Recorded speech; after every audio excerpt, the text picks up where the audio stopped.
A Thursday classic that we would eat every day of the week with four cheese, Sorrento, tomato sauce, pesto, gratin. Gnocchi are nice in all sauces. And with our suggestions, there will be even more so. Potato gnocchi? Let's get started. Potato gnocchi can only begin with the main ingredient, potatoes. You want to use red skin and yellow flesh ones. Like these. They are, among the different varieties, the richest in starch and poor in water. Italian mountain potatoes or old potatoes are the best option. So let's put the whole potatoes in the pot with the skin on. Then cover them with cold water and cook them for about 30 to 40 minutes after boiling and until fork tender.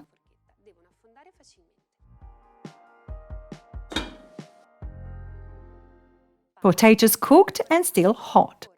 Let's make a flour well in the middle of the pastry board with sifted flour. We'll proceed this way, adding flour only as needed to be absorbed by the dough, so the gnocchi will be softer. Now I'm going to mash the potatoes. There's no need to remove the skin, just cut them in half. The skin will stay inside the masher. See? If you don't have a potato masher, you can also mash well-done potatoes directly with a fork. I'll start mixing it, then add the beaten egg and some salt.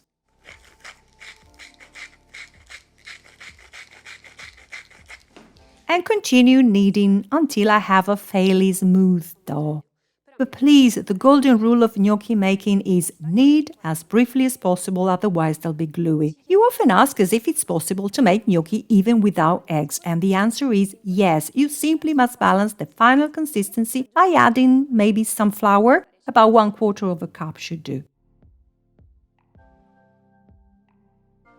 Here is the dough with the ideal consistency. It's time to shape our gnocchi. I'll use a pastry scraper to cut a piece of dough.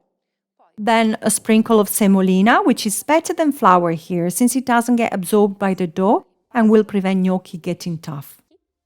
I'll roll it into a tube with a diameter of about 2 centimeters and I'll cut my gnocchi.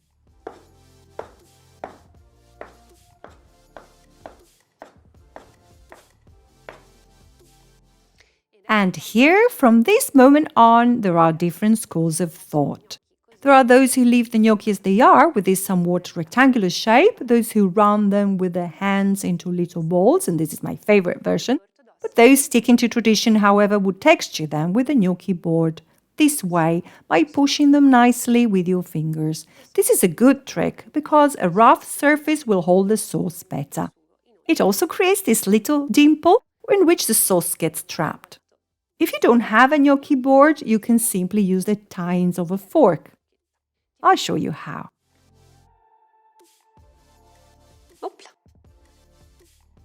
Once they're ready, I place my gnocchi on a dish towel sprinkled with semolina and go ahead with all the others.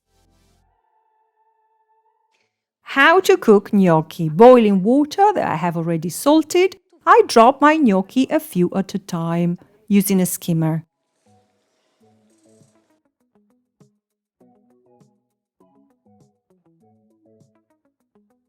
As soon as they rise to the top, I'm ready to drain them and dip them directly into the sauce. I chose a tomato sauce.